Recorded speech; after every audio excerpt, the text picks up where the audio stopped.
बिस्मिल्लाहिर्रहमानिर्रहीम। अस्सलाम वालेकुम स्टूडेंट्स, कैसे हैं आप? उम्मीद है कि आप सब खैरियत से होंगे। ओके, आज हम नसर पारे की तशरीह का तरीका पढ़ेंगे, नसर पारे की तशरीह करेंगे। तो नसर पारे की तशरीह कैसे की जाती है इसके बारे में थोड़ा सा सुन लें कि सबसे पहले आपने इबारत लिखने के बाद फिर हवाला मतन लिखना होता है। हवाला मतन क्या होता है? हवाला मतन के मायने हैं असल इबारत। इस लिहाज से हवाला मतन से मुराद ये है कि दी हुई इबारत किस मज़मून से ली गई है और इस मज़मून का मुसन्निफ़ यानी लिखने वाला कौन है। फिर आपने ये सिनफ़ बतानी है इसके कि ये यानी कि सिनफ़ के लिहाज से क्या है, नावल है, ड्रामा है, या कि अफसाना या मज़मून है, या स्वानिह सीरत है, या स्वानिह उमरी है, ये चीज़ बतानी होती है। फिर आपने इसका माखज़ बताना है कि ये सबक किस किताब से लिया गया है, इस चीज़ की वजाहत करनी होती है। इसके बाद फिर आपने अल्फाज मानी लिखने होते हैं। वो अल्फाज मानी लिखने होते हैं जो कि इसमें अंडरलाइन कर दिए जाते हैं, उसके आपने क्या है अल्फाज मानी लिखने हैं। फिर आपने जो दी गई इबारत होती है उसकी सलीस या तशरीह करनी होती है। ये हिस्सा बहुत अहम होता है इसका, बल्कि इसे इसका असल हिस्सा ही समझिए। इस हिस्से में मज़मून की रोशनी में दी हुई इबारत को आसान अल्फाज में पेश करना और इसकी खूब तशरीह और वजाहत करनी होती है। इबारत में अगर कहीं तलमी या तारीख़ी वाक़े की तरफ इशारा हो तो इसकी वजाहत करनी ज़रूरी होती है। इबारत में अगर किसी तलमी या तारीख़ी वाक़े की इसकी वजाहत करना ज़रूरी होता है। जैसा कि आपका सबक है हिजरत नबवी, इसमें क्या है आप सल्लल्लाहु अलैहि वसल्लम ने जब इस्लाम की तबलीग का आगाज़ किया तो आपको किन किन मुश्किलात का सामना करना पड़ा, इन तमाम की भी आप मुख्तसर वजाहत इसमें कर सकते हैं।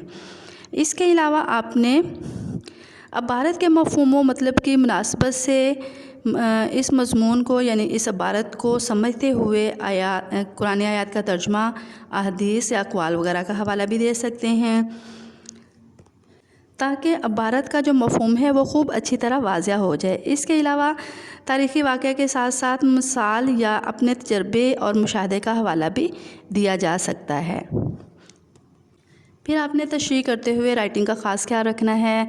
राइटिंग नीट एंड क्लीन होनी चाहिए, बहुत ज़्यादा यानी कि कटिंग नहीं होनी चाहिए। अगर कोई सेंटेंस या कोई वर्ड आपसे गलत लिखा गया है तो आप उसको क्या करेंगे, छोटी सी ब्रैकेट बनाएंगे और ऊपर क्रॉस लगा देंगे ताकि देखने वाले को समझ आ जाए कि आपसे ये सेंटेंस बाय मिस्टेक लिखा गया है। इसके अलावा आपने मार्कर और पेन का इस्तेमाल करना है। उन दोनों की इंक कौन सी होनी चाहिए, ब्लू कलर की होनी चाहिए। अब आपके सामने इक़्तिबास की तशरीह के लिए इस सबक से 10 पैराग्राफ जो हम लोगों ने आपके आसानी के लिए शॉर्ट फॉर्म में दिए हैं, आपने इनकी बहुत अच्छे से प्रैक्टिस करनी है ताकि इनमें से कोई भी पैराग्राफ आ जाए तो आप बासानी तशरीह कर सकें। इसके लिए थोड़ा सा इसका मैं पैटर्न आपको बताते चलूँ कि आपने क्या करना है। आपने इन तमाम पैराग्राफ को अपनी बुक के सबक यानी कि यही हिजरत नबवी जो सबक है इस पर आपने हाईलाइट कर लेना है। उसके अलावा जो आपको मुश्किल वर्ड्स लगे उसको आपने अंडरलाइन करते हुए उसके मायने साथ साथ ही लिखते जाना है। कोशिश करें कि आप इनके मायने किताब के पीछे से या और इसके अलावा कोई भी आपके पास की बुक है तो वहाँ से आपने नहीं लिखने, बल्कि कोशिश करें कि आप डिक्शनरी यूज़ करें ताकि आपको अल्फाज की सही अदायगी का भी पता चले, उसको किस तरह पढ़ना है वो भी पता चले, और साथ में ये भी पता चले कि ये अल्फाज ग्रामर की रूह से क्या हैं। इस तरह आपकी वोकैबुलरी में भी इजाफ़ा होता जाएगा और बहुत सारे अल्फाज में भी आपको याद हो जाएंगे। फिर इसके साथ साथ आपने ये भी करना है कि आपने जहाँ पे आपका सबक लिखा हुआ है हिजरत नबवी, वहाँ पर आपने हवाले मतन का पैटर्न बना लेना है। जैसे कि सबक उन्वान हिजरत नबवी, फिर आप इसका मुसन्निफ़ का नाम लिखेंगे मौलाना शिबली नुमानी, सिनफ़ लिखेंगे मज़मून या स्वानिह सीरत, फिर आप लिखेंगे माखज़ इसका सीरतुन्नबी। ये लिखते हुए आप इसको क्या करेंगे, यहाँ वाला मतन आपका कंप्लीट तैयार हो जाएगा और एक दफ़ा आपके हाथ से भी गुजर जाएगा। इस तरह आपके एक सबक के मुकम्मल नोट्स तैयार हो जाएंगे। जब भी कभी टेस्ट होगा या कोई भी एग्ज़ाम हो तो आप बासानी यहाँ से खोलते हुए आपको पूरे सबक के तमाम चीज़ें आपके सामने होंगी और याद करना भी ईजी हो जाएगा। ओके बेटा, ये 10 पैराग्राफ थे जिसके बारे में थोड़ी सी आपको वजाहत की है। आपने इसको इसी तरह करेंगे तो आपके लिए बहुत आसानी होगी, आपके ये सारे पैराग्राफ बहुत अच्छे से हो जाएंगे। ओके, अब है इसका एक पैराग्राफ जो कि पैराग्राफ नंबर 1 है, जो कि मैंने एज अ पैटर्न आपको करके दिखाया है।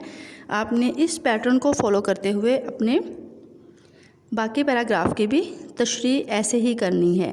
सबसे पहले इक़्तिबास लिखनी है। इक़्तिबास भी सेम ऐसे ही लिखनी है कि इस वक्त जबकि दावत हक़ के जवाब में, फिर डॉट्स लगाने हैं। डॉट्स लगा के नेक्स्ट लाइन पे आपने लिखना है हुक्म खुदा का मुंतज़िर था। यहाँ तक कंप्लीट करने के बाद फिर आपने नेक्स्ट लिखना है हवाला मतन। हवाला मतन और इक़्तिबास को आपने अंडरलाइन भी सेम ऐसे ही करना है। फिर हवाले मतन में सबक का उन्वान, मुसन्निफ़ का नाम, सिनफ़ और माखिज़, ये अल्फाज सेम ऐसे ही मार्कर के साथ लिखने हैं और इनके सामने जो ख़त्मे के इलामे या इनके डॉट्स लगे हुए हैं वो सेम ऐसे इक्वल होने चाहिए, वो आगे पीछे ना हो या इनकी भी लाइन टेढ़ी नहीं होनी चाहिए, सेम सीधे ही होने चाहिए ऐसे ही। फिर आप लिखेंगे हिजरत नबवी, फिर मौलाना शिबली नुमानी, स्वानिह सीरत, फिर लिखेंगे सीरतुन नबी यानी कि जो माखज़ है और इसकी सिनफ़ है। ये स्वानिह सीरत के बारे में थोड़ा सा बताते चलूँ कि जब भी हम आप सल्लल्लाहु अलैहि वसल्लम के बारे में लिखेंगे, आप सल्लल्लाहु अलैहि वसल्लम की स्वानिह लिखेंगे तो उनके साथ सीरत लगाएंगे। इसके अलावा हम किसी की भी स्वानिह लिखें तो उनके साथ सीरत नहीं बल्कि उम्री लगेगा।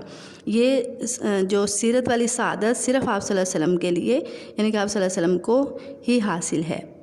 ओके, यहाँ तक लिखने के बाद फिर आप लिखेंगे मुश्किल या ख़त कशीदा अल्फाज के मायने, ये बिल्कुल ऐसे ही दरमियान में लिखने हैं और इसको अंडरलाइन करना है। फिर आपने लिखना है अल्फाज और फिर लिखने हैं मायने मार्कर के साथ ऐसे ही। फिर अल्फाज मायने लिखेंगे, अल्फाज जो होंगे अल्फाज की साइड पे और मायने मायने वाली साइड पे। लेकिन आपने ऐसे नहीं कभी भी करना कि पहले सारे ही अल्फाज लिखने फिर उसके मायने लिखने लग जाएं, क्योंकि आपने अगर देख के अपने पेपर से लिखने हैं लिखे हुए तो फिर आप आगे पीछे कर सकते हैं। अगर आपने वैसे लिखने हैं तो इनको ज़रूर एक दफ़ा ध्यान से लिखिएगा कि जैसे आप अल्फाज लिखें साथ ही मायने लिखते जाएँ। जैसे कि पहला है दावत हक़, सच्चाई की दावत, हाफ़िज़ आलम, दुनिया का मुहाफ़िज़ मुराद अल्लाह ताला, दारुल अमान, अमन की जगह यानी कि मदीना, वजूद अक़दस, आपका वजूद मुबारक यानी कि पाकीज़ा हस्ती, सितमगार, जुल्म व सितम करने वाले, हदफ, निशाना। ये थे अल्फाज मायने। ऐसे ही आपने अल्फाज मायने लिखने हैं। उसके बाद आपने तशरीह स्टार्ट करनी है। तशरीह स्टार्ट करने से पहले आपको बताते चलूँ कि जब आपने तशरीह स्टार्ट करनी है तो उसमें मुसन्निफ़ का मुख्तसर सा तारुफ़ ज़रूर लिखना है। तारुफ़ का और पैराग्राफ जो आप इसके इनके तशरीह करेंगे उसका आपस में रब्त होना चाहिए, लफ्ज़ी रब्त भी होना चाहिए और पैराग्राफ के लिहाज से भी रब्त होना चाहिए। ऐसे ना हो कि आपका पैराग्राफ अलग लगे और जो आपने इसका तारुफ़ लिखा है वो अलग लगे, ऐसा नहीं होना चाहिए। ओके, अब हम इसकी तशरीह स्टार्ट करते हैं। मौलाना शिबली नुमानी आलिम दीन, शायर और अदीब हैं। इनकी शोहरत का मदार ज़्यादातर नसर पर है, जिसकी वजह से इनका शुमार ज़्यादातर उर्दू के बड़े नसर निगारों में होता है। आप हिजरत के वाक़यात को तफसील से बयान करते हुए कहते हैं। अब देखें, अभी मेरी बात जारी भी है और मेरा पैराग्राफ भी जारी है। मैंने इन दोनों को अलग करके नहीं लिखा, यानी कि इस बात को मैंने अलग नहीं लिखा कि बयान मुसन्निफ़ हिजरत के वाक़यात को तफसील से बयान करते हुए कहते हैं। मैंने उसी पैराग्राफ से ही इसको स्टार्ट किया है, उसी सेंटेंस के साथ ही इसको स्टार्ट किया है। आपने भी ऐसे ही करना है। इसका अलग से यानी कि जो पैराग्राफ के रूल्स हैं, 2 फिंगर छोड़ते हुए पैराग्राफ स्टार्ट करते हैं, इसको वैसे नहीं करना आपने। ओके, कि जब आपने तबलीग का आगाज़ किया और कुरैश को दावत इस्लाम दी तो उन्होंने जुल्म व सितम की इंतहा कर दी, क्योंकि कुरैश के लोग आप अपने आबा अजदाद के मज़हब को छोड़ना पसंद नहीं करते थे। इसलिए उन्होंने मुसलमान को तंग करना शुरू कर दिया। जब कुरैश के मुसालिम हद से बढ़ गए तो आप सल्लल्लाहु अलैहि वसल्लम ने मुसलमान को अल्लाह ताला के हुक्म के मुताबिक मदीना मुनव्वरा की तरफ हिजरत करने का हुक्म दिया और ख़ुद हुक्म खुदाबंदी के मुंतज़िर थे। अब देखें, यहाँ तक हमारा क्या हो गया, पहला पैराग्राफ कंप्लीट हो गया। अब हम दूसरा पैराग्राफ स्टार्ट करेंगे। दूसरा पैराग्राफ स्टार्ट करने के लिए हमने क्या है, पैराग्राफ के जो रूल्स हैं उसको फॉलो करते हुए यानी कि 2 फिंगर्स का गैप देते हुए हम अपना पैराग्राफ स्टार्ट करेंगे। चुनाचे कफ़ार मक्का अपने हाथों में तलवारें लिए आप सल्लल्लाहु अलैहि वसल्लम के घर का घेराव किए हुए थे, यानी कि आपके सल्लल्लाहु अलैहि वसल्लम के घर को उन्होंने घेरा हुआ था और इस इंतज़ार में थे कि जैसे ही आप बाहर निकलें, और आपके बाहर निकलने का इंतज़ार कर रहे थे, क्योंकि उनके जुल्म व सितम का जो असल निशाना था वो आप सल्लल्लाहु अलैहि वसल्लम थे। नऊज़ बिल्लाह, वो आप सल्लल्लाहु अलैहि वसल्लम को कत्ल करना चाहते थे। मुसन्निफ़ मज़ीद लिखते हैं कि इन पुरख़तर हालात में आप सल्लल्लाहु अलैहि वसल्लम खुदा के हुक्म से हिजरत के इंतज़ार में थे और कुरैश के कफ़ार लोगों ने आप सल्लल्लाहु अलैहि वसल्लम की ज़िंदगी का दायरा महदूद कर रखा था और आप सल्लल्लाहु अलैहि वसल्लम के घर से बाहर निकलने का शिद्दत से इंतज़ार कर रहे थे कि जैसे ही आप बाहर निकलें तो हम अपना काम कर गुज़रें। वो तमाम मुश्किलात हैं जो कि इस्लाम की दावत के लिए आपको पेश आईं, इनमें मुख्तसर सी बयान हुई हैं ओके, इसी तरह फिर आपने इस चीज़ का ख्याल रखना है कि जैसे आपकी तशरीह ख़त्म हो उसके लास्ट में जैसे मैंने लाइन लगाई हुई है ऐसे ही आप लाइन लगाएंगे। इसके अलावा देखें शुरू से तशरीह देखें कि जब मैंने तशरीह स्टार्ट की तो तशरीह लिखने के बाद जो लास्ट लाइन है उसको भी मैंने छोड़ा हुआ है, आपने भी ऐसे ही लास्ट लाइन को छोड़ना है। उस कोई भी क्वेश्चन हो आपने वहाँ से स्टार्ट नहीं करना। अगर आपका क्वेश्चन कंप्लीट हो गया तो भी, अगर कंप्लीट नहीं हुआ तो भी आपने लास्ट वाली लाइन हर यानी कि शीट के हर पेज की लाइन को छोड़ते हुए आपने नेक्स्ट पेज पे चले जाना है। इसी तरह आपने मार्जिन जो लाइन है साइड लाइन वो भी ऐसे ही लगानी है जैसे कि मैंने लगाई हुई है।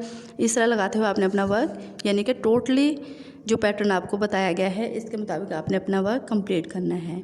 ओके बेटा, बेस्ट ऑफ लक। जैसे आपको सारा काम दिया गया है इसको आपने बहुत अच्छे से करना है, अपने याद करने वाले काम को भी और जो लिखने वाला काम है उसे भी कंप्लीट करना है। ओके, अल्लाह हाफिज़।